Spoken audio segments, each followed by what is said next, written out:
Welcome back to Anatomy and Physiology on Catalyst University. My name is Kevin Tokoph. Please make sure to like this video and subscribe to my channel for future videos and notifications. In this video, we're going to talk about the various types of synovial joints, and we're going to name a few of them, and we're going to classify them really according to their type. And it turns out that we're going to have mainly 6 types of synovial joints. We're going to have gliding or plane joints, pivot joints, hinge joints, and if we move forward, we have condyloid, saddle, and ball and socket. And depending on the list, you may actually see a couple others, but they're actually subtypes of some of these. But what we're going to do is we're going to look at these, we're going to classify the number of movements they have in different planes, and then kind of talk about the general features of each of them. The first one we're going to talk about is what's called the gliding or plane joints. Gliding and plane joints are joints that really only allow translation. There is no angular movement in these joints.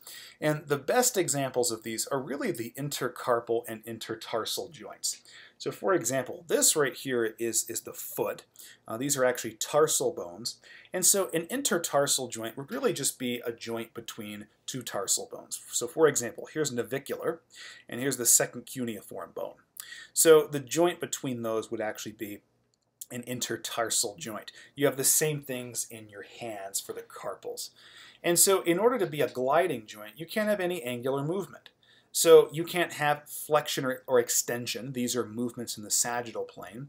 You can't have abduction or adduction. Those are movements in the frontal or coronal plane. And you can't have rotation. So what is a gliding movement? A gliding movement is just a simple translation. Okay?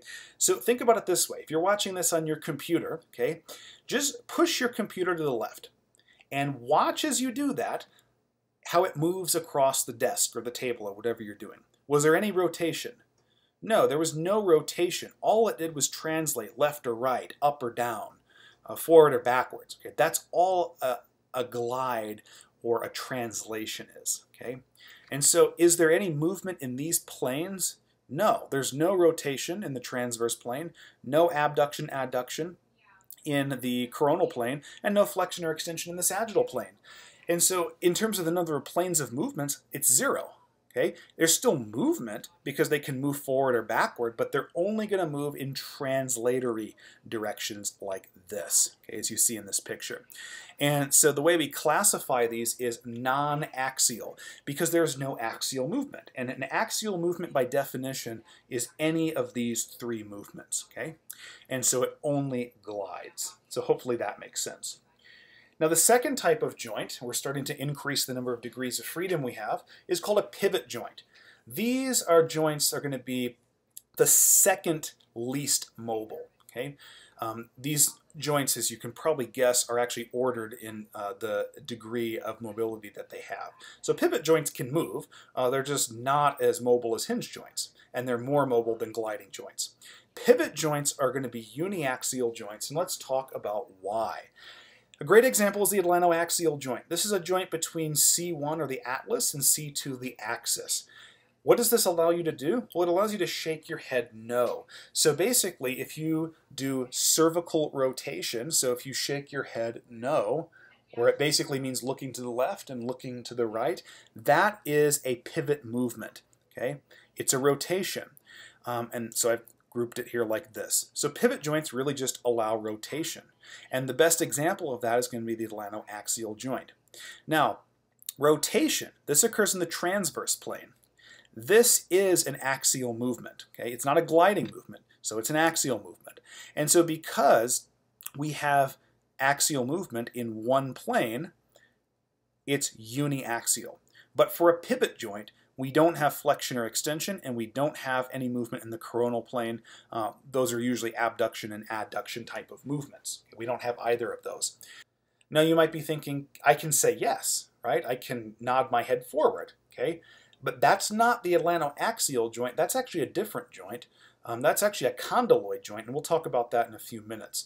But it turns out that that's a separate joint. If we're specifically talking about atlantoaxial joint, the only movement this one allows is rotation, and so it's uniaxial. And here's actually an image of what that looks like. We see the atlas sitting on top and the axis sitting below, or C2, and C1, the atlas, actually rotates around this pivot point that goes really through this structure that sticks up. We'll talk about that in future videos, called the dens, or the odontoid process.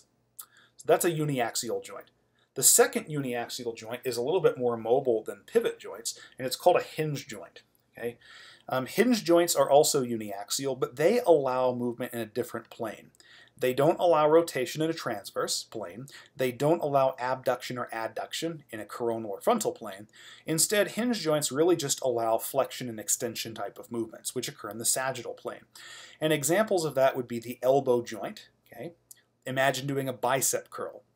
Interphalangeal joints. These are the joints between your phalanges. So look at your fingers and look at, let's say, your distal and middle phalanges. That joint is an interphalangeal joint, and it moves very similar to the elbow joint. And then one that's functionally a hinge joint, at least when you're looking at it very simplistically, is the knee joint. The knee joint is actually a modified hinge joint. There's actually another movement that occurs there, but for the sake of understanding, most people will call it a hinge joint, but it's technically not. The two best examples are interphalangeal and elbow. And so if we imagine the elbow for a second, imagine doing bicep curls. Or if you want to think about it functionally for the knee joint, imagine a knee extension or even a knee curl. So any movement that occurs like the elbow joint, elbow flexion, elbow extension, that's the only movement it allows. Those kind of movements which occur in the sagittal plane. They don't allow abduction or adduction. They don't allow rotation. So they're only allowing movement in one plane. So because it's one plane, it's uniaxial. And so this is what's called a hinge joint. The next slide, we get to slightly more mobile joints. And so the next two we're going to look at are very similar, but we're going to hopefully explain the difference. Condyloid and saddle joints. And if you're looking at these, they seem to allow similar movements. Okay? But the difference really just lies in how the joint is actually structured. Okay? So let's actually differentiate these. We'll start with a condyloid joint. Condyloid joint examples would be the radiocarpal joint, atlanto-occipital joint, and the MCP joints. This is metacarpophalangeal. So this is the joint between your proximal phalanx on your hand and the metacarpal.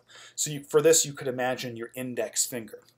Okay, so we're talking about basically, if you look at your hand, where your finger meets the bulk of your hand. That would be where your MCP joint is. Okay, and these are condyloid joints, right? We're going to, for the sake of argument, imagine the radiocarpal joint, because for the example I'm going to use in a few minutes, it's easier to understand. But in any case, condyloid joints allow movement in two planes. Okay?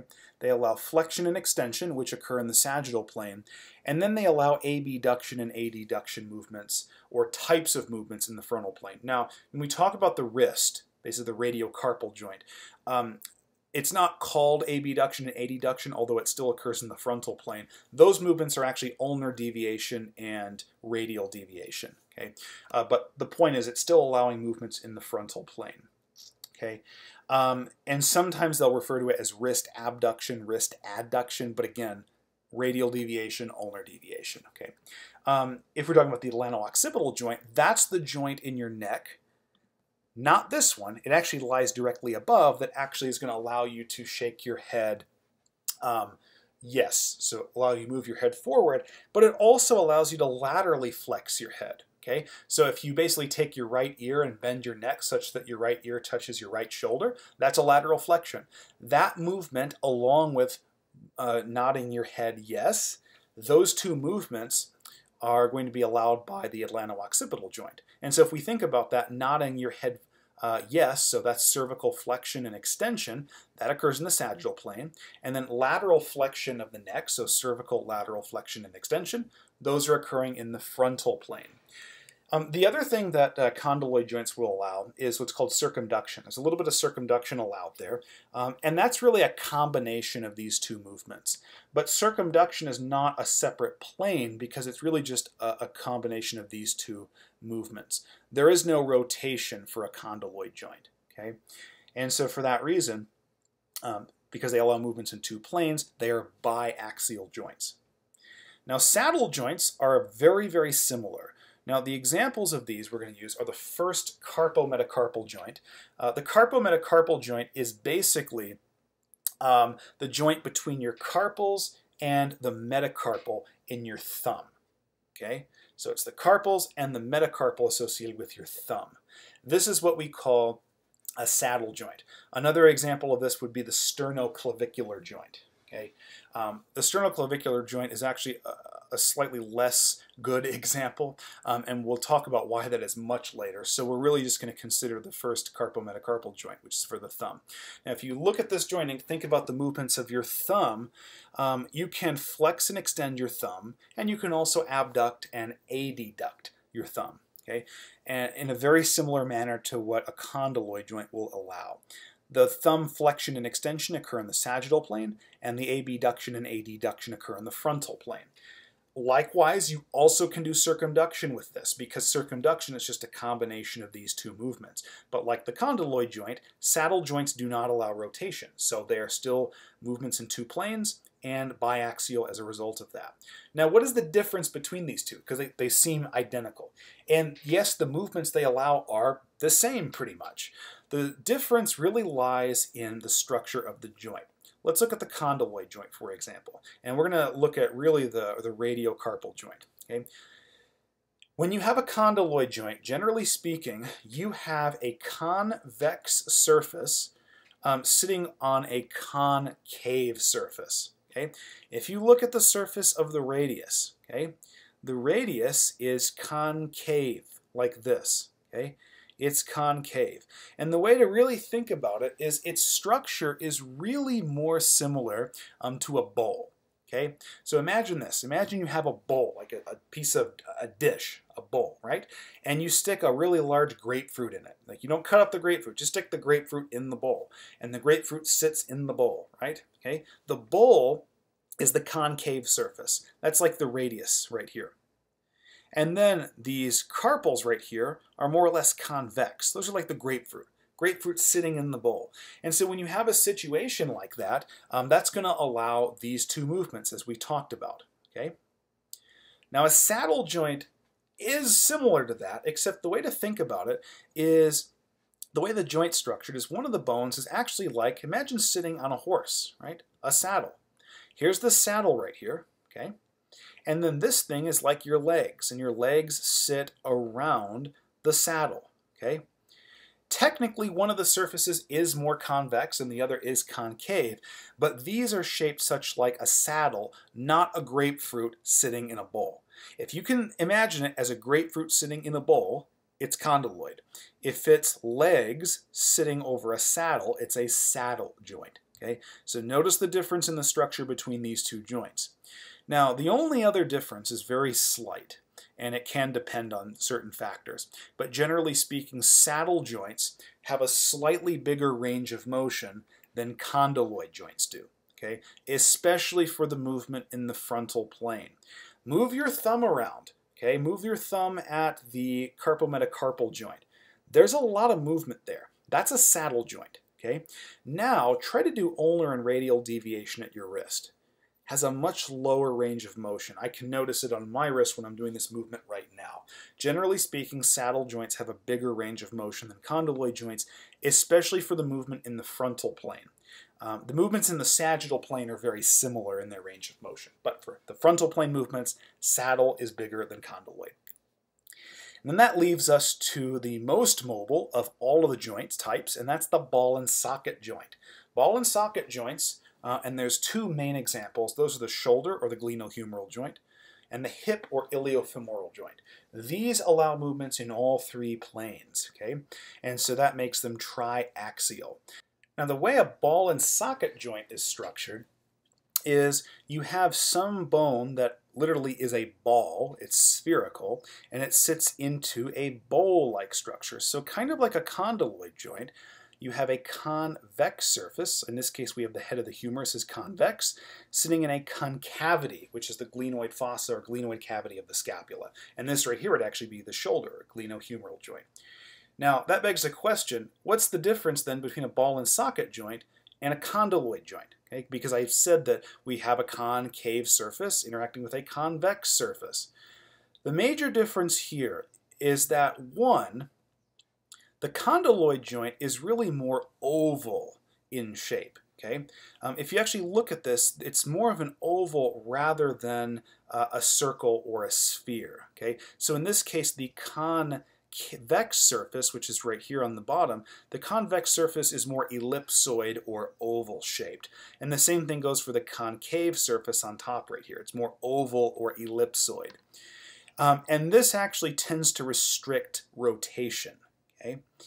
In a ball and socket joint, the structures are more spherical or circular. So if we look at the head of the humerus, it's definitely very spherical.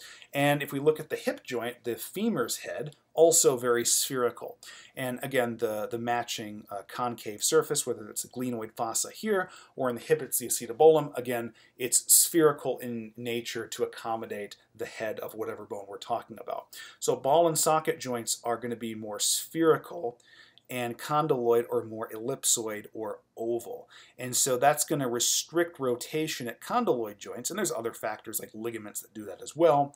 But for ball and socket joints, yes, you can have flexion and extension movements in the sagittal plane. Yes, you can have abduction and adduction movements in the frontal plane, but because of the spherical nature of the head, of whatever bone we're talking about, and the spherical concavity that it articulates with, this is perfect for rotation movements in the transverse plane. And so if we're talking about the shoulder, for example, we can talk about the rotator cuff muscles, which facilitate internal and external rotation. Okay, internal and external rotation. Also, there are other movements that can occur in the transverse plane for these, such as lateral flexion. You do lateral flexion when you're doing dumbbell flies in the gym, so pectoral flies. Lateral flexion is also called horizontal adduction. But that's a little bit beyond the scope here. But this allows rotational movements. And we can also get this internal and external rotation, also called medial and lateral rotation, at the hip joint as well. The only other type of joint that allows rotation was the pivot joint. But again, the pivot joint, that's its only movement. It just allows pivot. Ball and socket joints allow this rotation, but also the other two movements as well. And so because it allows movements in all three planes, they're therefore triaxial joints. And so generally speaking, for any anatomy course, really you ought to be able to describe the major types of joints, how many planes they allow movements in, and be able to determine if it's uniaxial, biaxial, or triaxial, and then make sure you know some of the major joints that fall into each class, and understand which of the planes they allow movements in. So hopefully this video made sense to you. Please make sure to like this video and subscribe to my channel for future videos and notifications. Thank you very much.